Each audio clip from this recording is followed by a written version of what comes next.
اشورا کا مطلب ہے مشورہ کرنا، یعنی آپسی صلاح۔ یہ نام قرآن کی اس بات سے لیا گیا ہے جہاں ایمان والوں کی خوبی بتائی گئی ہے کہ وہ اپنے کام مشورے سے کرتے ہیں۔ کیا آپ جانتے ہیں کہ نبی صلی اللہ علیہ وسلم کے دور میں بھی لوگ ایک اللہ کا پیغام سن کر بحث کرتے تھے، شک کرتے تھے اور الگ الگ فرقوں میں بٹ جاتے تھے۔ سورہ شورا میں صاف بتایا گیا ہے کہ اصل دین ہمیشہ ایک ہی رہا ہے جو نوح علیہ السلام، ابراہیم علیہ السلام، موسیٰ علیہ السلام اور عیسیٰ علیہ السلام کو دیا گیا تھا۔ یہ صورت صرف اس زمانے کی نہیں، آج کے لیے بھی سوال اٹھاتی ہے کہ اگر سچ ایک ہے تو ہم الگ الگ کیوں ہیں، اور جواب بھی دیتی ہے کہ صبر، معافی، مشورہ اور اللہ پر بھروسہ ہی اصلی راستہ ہے۔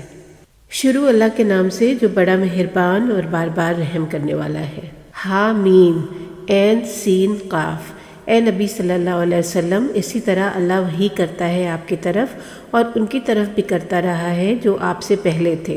وہ اللہ جو بہت زبردست، بہت حکمت والا ہے، اسی کا ہے جو کچھ آسمانوں میں ہے اور جو کچھ زمین میں ہے، اور وہی بہت بلند بالا، بہت عظمت والا ہے۔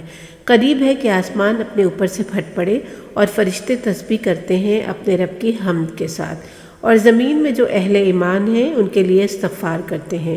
خبردار ہو جاؤ، یقیناً اللہ ہی بخشنے والا، رحم کرنے والا ہے۔ اور جن لوگوں نے اس کے یعنی اللہ کے سوا دوسرے مددگار بنا رکھے ہیں، اللہ ان پر نگران یعنی نظر رکھنے والا ہے۔ اے نبی صلی اللہ علیہ وسلم، آپ ان کے ذمہ دار نہیں ہیں، اور اسی طرح ہم نے وحی کیا ہے آپ کی طرف یہ عربی قرآن تاکہ آپ خبردار کر دیں مکہ کے رہنے والوں کو اور اس کے آس پاس رہنے والوں کو، اور آپ صلی اللہ علیہ وسلم خبردار کر دیں اس جمع ہونے والے دن سے جس میں کوئی شک نہیں۔ اس دن ایک گروہ جنت میں جائے گا اور ایک گروہ جہنم میں، اور اگر اللہ چاہتا تو ان میں ایک ہی امت بنا دیتا، لیکن اللہ داخل کرتا ہے اپنی رحمت میں جسے چاہتا ہے، اور جو ظالم یعنی کافر اور مشرک ہوں گے ان کے لیے نہ کوئی حمایتی ہوگا اور نہ کوئی مددگار۔ کیا انہوں نے اللہ کے سوا کوئی اور حمایتی بنا لیے ہیں؟ تو حمایتی تو صرف اللہ ہی ہے، اور وہی جو مردوں کو زندہ کرے گا، اور وہ ہر چیز پر قادر ہے۔ اور جس بات میں بھی تم اختلاف کرو تو اس کا فیصلہ اللہ ہی کی طرف ہے۔ وہی اللہ میرا رب ہے، اسی پر میں نے توکل کیا اور اسی کی طرف میں رجوع کرتا ہوں۔ وہ آسمانوں اور زمین کا پیدا کرنے والا ہے۔ اس نے تمہاری قسم سے تمہارے جوڑے بنا دیے اور چوپایوں میں سے بھی جوڑے بنائے، اسی میں وہ تمہاری بڑھوتری کرتا ہے۔ اس کی مثال کسی بھی کوئی چیز نہیں، اور وہی ہے سب کچھ سننے والا اور سب کچھ دیکھنے والا۔ اللہ ہی کے پاس آسمان اور زمین کی ساری چابیاں ہیں۔ وہ جسے چاہتا ہے اس کا رزق بڑھا دیتا ہے اور جسے چاہتا ہے کم کر دیتا ہے۔ بے شک وہ ہر چیز کو اچھی طرح جانتا ہے۔ اے مسلمانوں، اللہ نے تمہارے لیے وہی دین طے کیا ہے جو اس نے نوح علیہ السلام کو بتایا تھا، اور وہی جو محمد صلی اللہ علیہ وسلم تم پر وحی کی گئی ہے، اور جو ابراہیم، موسیٰ اور عیسیٰ کو بتایا گیا تھا کہ دین کو قائم رکھو اور اس میں پھوٹ مت ڈالو۔ اے نبی صلی اللہ علیہ وسلم، یہ بات مشرکوں کو بہت بھاری لگتی ہے۔ اللہ جسے چاہتا ہے اپنے قریب کر لیتا ہے، اور جو اس کی طرف رخ کرتا ہے اسے سیدھی راہ دکھا دیتا ہے۔ اور انہوں نے تفرقہ نہیں کیا مگر اس کے بعد کہ ان کے پاس علم آ چکا تھا، آپس کی ضد کی وجہ سے۔ اگر پہلے سے تمہارے رب کی طرف سے ایک وقت طے نہ ہوتا تو ان کے بیچ فیصلہ کر دیا جاتا، اور جو لوگ ان کے بعد کتاب کے وارث بنائے گئے وہ اس کے بارے میں ایک بے چین کرنے والے شک میں پڑے ہوئے ہیں۔ تو اے نبی صلی اللہ علیہ وسلم، آپ اسی بات کی دعوت دیتے رہیے اور مضبوطی سے ڈٹے رہیے جیسا آپ کو حکم دیا گیا ہے، اور ان کی خواہشوں کی پیروی مت کیجیے، اور کہہ دیجیے کہ میں اس کتاب پر ایمان لایا ہوں جو اللہ نے نازل کی ہے، اور مجھے حکم دیا گیا ہے کہ میں تمہارے بیچ انصاف کروں۔ اللہ ہمارا بھی رب ہے اور تمہارا بھی رب ہے، ہمارے لیے ہمارے اعمال ہیں اور تمہارے لیے تمہارے اعمال، ہمارے بیچ جھگڑے کی کوئی ضرورت نہیں۔ اللہ ہم سب کو اکٹھا کرے گا اور اسی کی طرف سب کو لوٹنا ہے۔ اور جو لوگ اللہ کو مان لینے کے بعد بھی اس کے بارے میں بحث کرتے ہیں، ان کی یہ بحث ان کے رب کے نزدیک بیکار ہے۔ ان پر اللہ کا غضب ہے اور ان کے لیے سخت عذاب ہے۔ اللہ ہی ہے جس نے کتاب بھی اتاری اور ترازو بھی حق کے ساتھ، اور تمہیں کیا پتہ کہ شاید قیامت بہت قریب ہو۔ قیامت کی جلدی تو وہی لوگ مچا رہے ہیں جو اس پر ایمان نہیں رکھتے، اور جو ایمان والے ہیں وہ اس سے ڈرتے ہیں اور جانتے ہیں کہ وہ حق ہے۔ سن لو، جو لوگ قیامت کے بارے میں جھگڑا کرتے ہیں وہ بہت دور کی گمراہی میں پڑ چکے ہیں۔ اللہ اپنے بندوں پر بہت مہربان ہے، وہ جسے چاہتا ہے رزق دیتا ہے، اور وہی بہت طاقتور اور بہت زبردست ہے۔ جو شخص آخرت کی کھیتی چاہتا ہے، ہم اس کے لیے اس کی کھیتی یعنی اجر بڑھا دیتے ہیں، اور جو دنیا کی کھیتی چاہتا ہے ہم اسے اس میں سے کچھ دے دیتے ہیں، لیکن آخرت میں اس کا کوئی حصہ نہیں ہوگا۔ کیا ان کے کچھ ایسے شریک ہیں جنہوں نے ان کے لیے دین کا ایسا راستہ بنا دیا ہے جس کی اجازت اللہ نے نہیں دی؟ اگر پہلے سے ایک فیصلہ طے نہ ہوتا تو ان کے بیچ فیصلہ کر دیا جاتا، اور ظالموں کے لیے بہت دردناک عذاب ہے۔ تم ان ظالموں کو دیکھو گے کہ وہ اپنے کیے ہوئے کرموں کی وجہ سے ڈر رہے ہوں گے، اور وہ عذاب ان پر آ کر رہے گا، اور جو لوگ ایمان لائے اور اچھے کام کرتے رہے وہ جنت کے باغوں میں ہوں گے۔ ان کے لیے ان کے رب کے پاس وہ سب ہوگا جو وہ چاہیں گے۔ یہ بہت بڑی کامیابی یعنی انعام ہے۔ یہی وہ خوشخبری ہے جو اللہ اپنے ان بندوں کو دے رہا ہے جو ایمان لائے اور نیک کام کیے۔ اے نبی صلی اللہ علیہ وسلم، کہہ دیجئے کہ میں تم سے اس دین پر کوئی بدلہ نہیں مانگتا، سوائے اس کے لیے کہ تم رشتہ داری کا خیال رکھو، اور جو کوئی بھلائی کرے گا ہم اس کے لیے اس میں بڑھوتری کریں گے۔ بے شک اللہ بہت معاف کرنے والا اور بہت قدر کرنے والا ہے۔ کیا یہ لوگ کہتے ہیں کہ اس یعنی نبی صلی اللہ علیہ وسلم نے اللہ پر جھوٹ بنایا ہے؟ تو اگر اللہ چاہے آپ کے دل پر مہر لگا دے، اور اللہ جھوٹ کو مٹا دیتا ہے اور اپنے کلام سے سچ یعنی حق کو ثابت کر دیتا ہے۔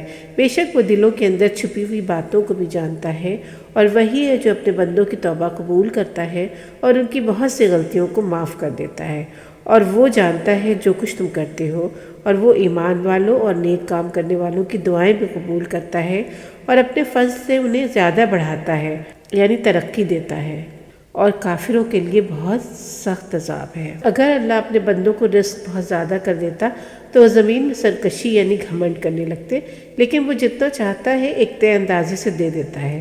بے شک وہ اپنے بندوں کے حال سے پوری طرح واقف ہے، سب کچھ دیکھتا ہے، اور وہی ہے جو بارش برساتا ہے، اور جو لوگ مایوس ہو چکے ہوتے ہیں وہ اپنی رحمت پھیلا دیتا ہے، اور وہی مدد کرنے والا ہے، اپنی ذات میں بہت تعریف کے قابل ہے۔ اور اس کی نشانیوں میں سے ایک ہے آسمانوں اور زمین کا پیدا کرنا، اور ان میں ہر طرح کے زندہ مخلوق پھیلانا، اور جب وہ چاہے سب کو اکٹھا کرنے کی پوری طاقت رکھتا ہے۔ تم پر جو بھی مصیبت آتی ہے وہ تمہارے اپنے کیے ہوئے کاموں کی وجہ سے آتی ہے۔ اللہ بہت سی غلطیوں کو معاف بھی کر دیتا ہے، اور تم زمین میں اللہ کو ہرا نہیں سکتے۔ اللہ کے سوا تمہارا نہ کوئی سہارا ہے نہ کوئی مددگار۔ اور اس کی نشانیوں میں سے ہے سمندر میں چلنے والے جہاز جو پہاڑوں جیسے بڑے ہوتے ہیں، اگر وہ چاہے تو ہوا کو روک دے تو جہاز سمندر کی سطح پر رک جائیں۔ بے شک اس میں نشانیاں ہیں ہر صبر کرنے والے اور شکر کرنے والے کے لیے۔ یا وہ چاہے تو لوگوں کے گناہوں کی وجہ سے ان جہازوں کو تباہ کر دے، لیکن وہ بہت سی غلطیوں کو معاف کر دیتا ہے، تاکہ جو لوگ ہماری آیتوں میں جھگڑا کرتے ہیں وہ جان لے کہ ان کے لیے بھاگنے کی کوئی جگہ نہیں ہے۔ جو کچھ تمہیں دیا گیا ہے وہ صرف دنیا کی زندگی کا سامان ہے، اور جو اللہ کے پاس ہے وہ زیادہ بہتر اور ہمیشہ رہنے والا ہے ان لوگوں کے لیے جو ایمان لاتے ہیں اور اپنے رب پر بھروسہ کرتے ہیں، اور وہ لوگ جو بڑے گناہوں اور بے شرمی کے کاموں سے بچتے ہیں، اور جب انہیں غصہ آتا ہے تو معاف کر دیتے ہیں۔ اور وہ جنہوں نے اپنے رب کی پکار پر لبیک کہا، نماز قائم کرتے ہیں، اور ان کے کام آپس کے مشورے سے ہوتے ہیں، اور جو کچھ ہم نے دیا ہے اس میں سے خرچ کرتے ہیں۔ اور وہ لوگ جب ان پر ظلم ہوتا ہے تو وہ بدلہ لے لیتے ہیں، اور برائی کا بدلہ ویسا ہی برائی ہے، لیکن جو معاف کر دے اور سدھار کر لے اس کا انعام اللہ کے ذمے ہے۔ بے شک اللہ ظالموں کو پسند نہیں کرتا، اور جو کوئی اپنے پر ظلم ہونے کے بعد بدلہ لے تو ایسے لوگوں پر کوئی الزام نہیں۔ اصل الزام تو ان لوگوں پر ہے جو لوگوں پر ظلم کرتے ہیں اور زمین میں ناحق سرکشی کرتے ہیں۔ ایسے ہی لوگوں کے لیے دردناک عذاب ہے، اور جو کوئی صبر کرے اور معاف کر دے تو یہ بڑی ہمت اور حوصلے کا کام ہے، اور جس سے اللہ ہی گمراہ کر دے تو اس کے بعد اس کا کوئی مددگار نہیں۔ اور تم ظالموں کو دیکھو گے کہ جب وہ عذاب کو دیکھیں گے تو کہیں گے کیا واپس لوٹنے کا کوئی راستہ ہے؟ تم انہیں دیکھو گے کہ وہ لوگ جہنم کے سامنے پیش کیے جائیں گے، ذلت کی وجہ سے نظر جھکائے ہوں گے، چھپ چھپ کر دیکھ رہے ہوں گے۔ اس وقت ایمان والے کہیں گے اصل نقصان میں وہی لوگ ہیں جنہوں نے خود کو اپنے گھر والوں کو قیامت کے دن گھاٹے میں ڈال دیا۔ سن لو، یہ ظالم ہمیشہ رہنے والے عذاب میں رہیں گے، اور ان کے لیے کوئی مددگار نہیں ہوگا جو اللہ کے مقابلے میں ان کی مدد کر سکے، اور جسے اللہ گمراہ کر دے اس کے لیے کوئی راستہ نہیں ہوتا۔ اے ایمان والو، اپنے رب کی پکار کو مان لو اس دن کے آنے سے پہلے جسے ٹالا نہیں جا سکتا۔ اس دن تمہارے لیے نہ کوئی پناہ ہوگی نہ انکار کرنے کا کوئی اور موقع۔